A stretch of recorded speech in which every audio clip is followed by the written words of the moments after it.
నా పేరు శ్రీధర్ రెడ్డి అండి, ఉండవల్లి గ్రామం.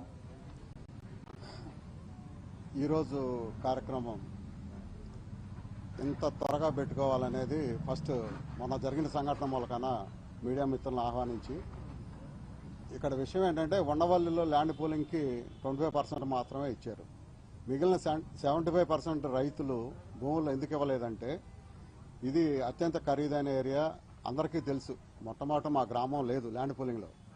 తర్వాత 10 రోజులు ఆలోచించుకొని వీళ్ళు డెవలప్ అయిపోతే మేము వెనకబడిపోతామనే ఆలోచనతో వాళ్ళు మా గ్రామాన్ని ఇంకా దాంతోపాటు ఒక 7-8 గ్రామాలు ఇంక్లూడ్ చేసుకున్నారు.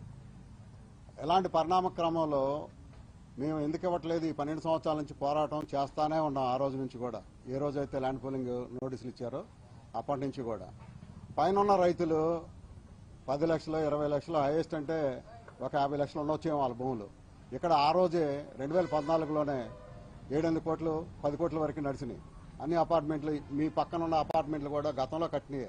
2014 తర్వాత మాకు ఎక్కడా కూడా ఒక పర్మిషన్ కూడా ఇవ్వాల ఇక్కడ ఉన్న భూములు ఉన్న రైతులకు ఎవరికి కూడా.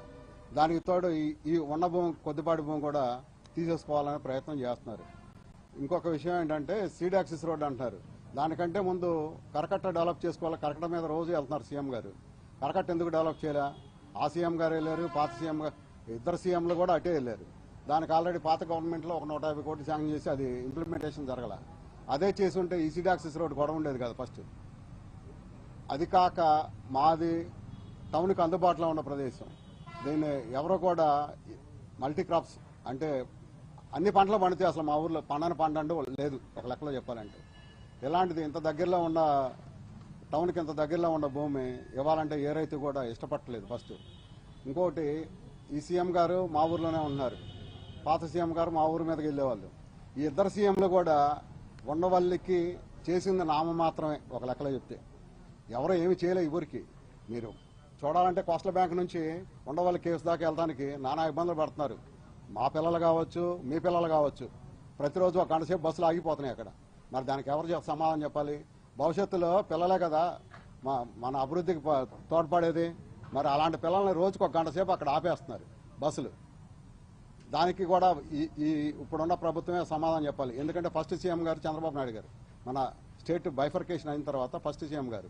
మరి మన ఊళ్ళో ఇన్ని సమస్యలు ఉంటే దేనికి ఆయన మనకు అనుకూలంగా చేయలేదు.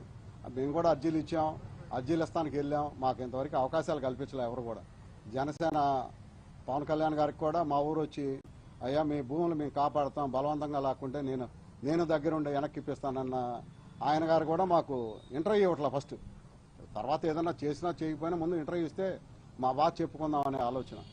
ఇంకోటి, ఇప్పుడు రాజధానికి 12 సంవత్సరాల క్రితం రైతులు భూములు ఇచ్చారు. ఇప్పుడు ఒక నారాయణ గారు, ఒక చంద్రబాబు గారు వీళ్ళ భూములే డెవలప్ చేసుకుంటే, వీళ్ళకి ఇచ్చిన ఫ్లాట్లు రైతుల ఫ్లాట్లే కదండి అవన్నీ కూడా భూములు. చంద్రబాబు గారు బహుశా ఫస్ట్ నుంచి ఇక్కడ ఆయన భూమే లేదు, ఆయన ఫ్లాట్ కొనుక్కున్నాడు. మరి మిగిలిన రైతుల ఫ్లాట్లు కూడా ఎంత కొంత డెవలప్ చేసుకుంటే వాళ్ళు కూడా ఒక 5%, 2%, 10% కట్టుకునే వాళ్ళుగా. అదెందుకు ఈ రైతులు, వెనక రైతులు మా మీద గగ్గోలు పడి బాధపడుతున్నారు? వాళ్ళు అడగాల్సింది, మా ఇన్ఫ్రాస్ట్రక్చర్ డెవలప్ చేయండి రా బాబు, మా ఫ్లాట్లు డెవలప్ చేయండి, మేము కూడా బాగుపడతాం. మన మీద పడి ఇప్పుడు ఉండవల్లి ఎందుకు ఇవ్వాలి? నచ్చితే ఇస్తారు, నచ్చకపోతే వాళ్ళు వెనక తగ్గుతారు.